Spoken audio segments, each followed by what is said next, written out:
Bonjour et bienvenue dans cette émission de Contrepoint. Alors c'est le sujet du moment, Donald Trump est vainqueur par chaos. C'est un raz-de-marée. Quel est l'état, Jean-Baptiste Noé, de la victoire de Donald Trump à la présidentielle américaine? Alors effectivement, c'est une victoire qui est extrêmement large. Donald Trump a remporté l'ensemble des 7 swing states, donc ces États qui basculent toujours entre démocrates et républicains. Il a même gagné le Nevada, le célèbre État où on a Los Angeles, pardon, pas Los Angeles, mais Las Vegas, qui a voté démocrate depuis 2008 et qui là, cette fois-ci, a voté républicain. Ce qui fait que Donald Trump a eu plus de grands électeurs qu'en 2016, lors de sa première élection, et surtout, il a ce qu'on appelle le vote populaire, donc il a eu plus de voix que Kamala Harris.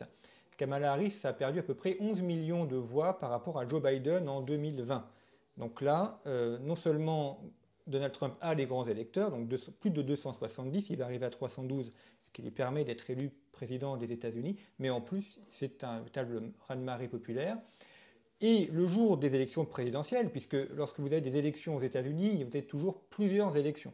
Donc on a eu également des élections au Sénat. Les républicains sont maintenant majoritaires au Sénat. Ils ont récupéré plusieurs sièges sur les démocrates. Ils ont 53 sièges. La majorité est à 50. En 53 sièges aujourd'hui, tout n'est pas encore dépouillé. Et ils vont également avoir la majorité à la Chambre des représentants, puisqu'elle est renouvelée tous les 2 ans. Et donc, on a un Donald Trump qui contrôle la Maison-Blanche, qui contrôle le Congrès. À la Cour suprême, les juges conservateurs sont majoritaires et les gouverneurs sont aussi majoritairement républicains. Donc, on a une Amérique rouge. Oui, c'est vraiment très impressionnant. Alors, quels sont les ingrédients de cette victoire? Qu'est-ce qui a permis à Donald Trump de remporter toutes ces élections? Alors, effectivement, on voit que Donald Trump, d'abord, a conservé sa base électorale de 2016-2020, ce qui est déjà important pour un homme politique de conserver sa base, mais surtout, il a su l'élargir. Et ça a été la grande nouveauté de sa campagne. Vu de France, on a beaucoup insisté sur les excentricités, sur les propos souvent à l'emporte-pièce d'un personnage qui parfois surprend quand on le regarde avec les yeux français. Mais ce qu'il faut bien percevoir, c'est qu'il a réussi à élargir sa base et donc notamment à récupérer des électeurs qui avaient voté démocrate en 2020, voire même en 2016. Et c'est pour ça que Kamala Harris a perdu. Parmi ces électeurs, on a les latinos, qui sont de plus en plus nombreux à voter républicain. Les Noirs américains également. On a à peu près 15% des Noirs américains qui ont voté républicain. Alors, c'est pas beaucoup, mais c'est le meilleur score pour un candidat républicain. Alors même qu'en face, on avait Kamala Harris qui était représentée comme la candidate naturelle, pourrait-on dire, des minorités. Les femmes aussi, à peu près 50% des femmes ont voté pour Donald Trump, donc ce qui en fait le même ratio que pour Kamala Harris. Et on voit que Donald Trump a également gagné des électeurs dans les zones rurales, mais également dans les villes. Souvent, les commentateurs opposent les villes rurales et les mégapoles américaines. Non, Donald Trump a aussi gagné des voix à New York, à Los Angeles, à San Francisco. Alors ça n'a pas permis de gagner les États de Californie et de New York, et du New Jersey, mais ça lui a permis de gagner le vote populaire. Et donc c'est vraiment une victoire dans un électorat qui est très vaste, qui va de l'élite mondialisée hyper diplômée aux rednecks du Texas ou de l'Ohio, aux minorités, enfin ce qu'on appelle les minorités, des latinos ou les noirs américains. Alors, vous parliez tout à l'heure des yeux français euh, avec lesquels on regarde les États-Unis. C'est vrai que beaucoup de médias français se sont trompés sur cette élection. On a en tête pas mal de couvertures de presse qui disaient que Trump tremblait devant l'arrivée de Kamala Harris. Alors pourquoi se sont-ils trompés? Rappelez-vous, la veille de l'élection, on nous parlait d'une élection serrée, à couteau tiré, sur le fil du rasoir, une élection qui serait la plus serrée de l'histoire des États-Unis.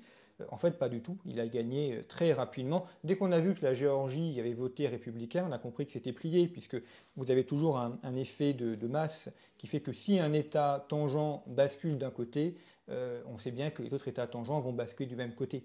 Donc c'était plié. On a une élection qui est un vrai raz-de-marée. Il fait un meilleur score que Joe Biden en 2020. Pourquoi est-ce qu'il y a eu autant d'erreurs? En fait, pour deux raisons. Le premier, c'est que vous avez beaucoup de commentateurs qui parlent des États-Unis alors même qu'ils n'y ont pas été, ou alors ils ont été à New York ou à Washington, mais ce ne sont pas les États-Unis. D'ailleurs, comme le Texas n'est pas les États-Unis, le Texas, c'est le Texas. Si on veut comprendre les États-Unis, il faut aller au moins dans plusieurs États américains. Et donc, il y a un biais de vision, un biais de forme. Et puis après, vous avez aussi un vrai problème des médias en France, ou de la presse en France, c'est le manque de concurrence. On a quasiment un monopole de fait. Vous avez 15 chaînes de télévision dans le groupe France Télévisions qui appartiennent, sont des chaînes étatiques. Vous avez Radio France, vous avez l'AFP qui inonde de dépêches tous les autres journaux, qui sont aussi des médias qui vivent de subventions. Hein. Sans les subventions de l'État, la plupart des journaux feraient faillite. Et donc on a finalement des médias qui soit sont des médias appartenant à l'État, soit sont des médias faussement indépendants, puisqu'ils dépendent d'une source d'information qui est l'AFP, qui est une source d'information unique, ou bien de subventions de l'État. Et donc ça pose un problème en fait en matière de pluralisme. C'est-à-dire que des médias soient démocrates et défendent Kamala Harris, c'est pas grave. Mais ce qui est ennuyeux, c'est quand tous les médias reprennent le même discours. Donc on a là une absence de pluralisme des médias, du pluralisme de la presse, qui fait que ne sont invités que ceux qui donnent le discours commun, qu'on refuse de donner la parole à des gens qui sont contradictoires ou contradicteurs. Je donne un exemple. La question n'est pas de savoir si on aime ou pas Donald Trump. La question, c'est de comprendre qui est Donald Trump, quel est son programme, d'où il vient, quel est son entourage, qui vote pour lui. C'est ça le véritable travail quand on fait de l'analyse. Ce n'est pas donner son avis. En plus, nous ne sommes pas citoyens américains, donc nous ne votons pas aux États-Unis. Les Français ne votent pas pour le président américain, donc ce n'est pas la peine de les convaincre que Kamala Harris est meilleur que Donald Trump. En revanche, il faut leur expliquer qui sont les candidats, quels sont leurs programmes, quels sont leur entourage. C'est ça le rôle des médias, et ce qu'ils n'ont pas fait. Beaucoup n'ont été que dans la propagande ou que dans la volonté de soutenir Kamala Harris, ce qui fait qu'ils se sont trompés. Alors, qui vote pour lui, c'est intéressant lorsqu'on demande aux électeurs de Donald Trump pourquoi ils ont voté pour lui. Les deux principales raisons, c'est l'immigration et l'économie. Donc, sur l'économie, quelles peuvent être les conséquences économiques de la victoire de Donald Trump? Alors, on a le précédent du premier mandat, hein, donc ça sera probablement dans la continuité de ce premier mandat. On l'a vu notamment avec d'importantes baisses d'impôts, diminution également des contraintes administratives pesant sur les entreprises. On voit aussi qu'il entend démanteler un certain nombre d'administrations pour faciliter l'innovation, l'inventivité. Donc ça, c'est un élément évidemment important. En cela, d'ailleurs, il ne fait que reprendre le programme de Reagan. Hein. C'est vraiment dans la filiation intellectuelle de Reagan. C'est un autre style. Il le dit différemment, mais ce sont les républicains des années 1980. Et puis, alors là, c'est une nouveauté, mais c'est aussi une nouveauté liée à l'époque. C'est la question des crypto-monnaies. Alors Donald Trump était plutôt réservé sur les crypto-monnaies il y a encore quelques années, et puis il s'y est complètement converti. Il a dit qu'il fallait que les États-Unis soient le paradis des crypto-monnaies, alors peut-être aussi sous l'influence d'Elon Musk. Et d'ailleurs, on l'a vu, dès son élection, le Bitcoin a atteint des sommets, 75 000 $ le Bitcoin, ça n'était jamais arrivé. On verra probablement le Bitcoin atteindre les 100 000 $ sous mandat de Donald Trump. Enfin, c'est la prévision que je fais, on verra si ça se révèle juste ou pas. Mais ce qu'il faut bien comprendre, c'est que derrière la crypto-monnaie, ce n'est pas simplement un truc de geek pour se faire plaisir et pour penser des choses très complexes.